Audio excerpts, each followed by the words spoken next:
Belakangan heboh di media sosial video yang memperlihatkan ajudan Prabowo Mayor Teddy menegur seorang dokter spesialis.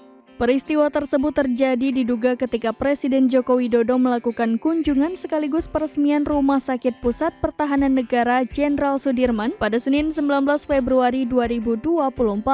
Kunjungan Jokowi tersebut didampingi oleh Prabowo selaku Menteri Pertahanan dan beberapa Menteri Kabinet Indonesia Maju lainnya. Adapun video tersebut viral dan beredar di sosial media pada Selasa 20 Februari 2024.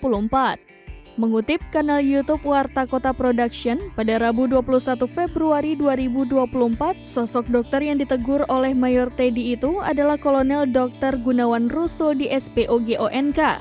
Usai video yang memperlihatkan dirinya ditegur oleh ajudan Prabowo yang viral, ternyata Dr. Gunawan menanggapinya dengan memposting sebuah unggahan di akun media sosial pribadinya. Ia mengunggah foto saat dirinya masih bertugas di Satuan Komando Pasukan Khusus. Di dalam caption foto, Dr. Gunawan menyatakan tak menyangka bahwa video tersebut viral di media sosial. Dikutip dari sejumlah sumber, Dr. Gunawan dilantik pada Mei 2023 menjadi Kepala Rumah Sakit Dr. Suyoto Pusrehab Kemhan.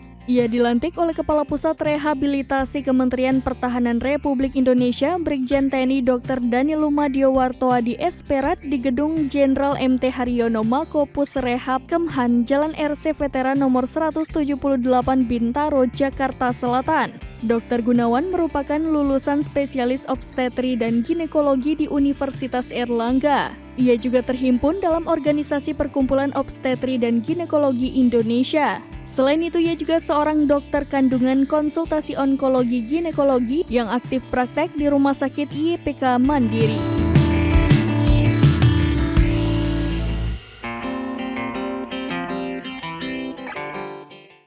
Download Tribun X sekarang, menghadirkan lokal menjadi Indonesia.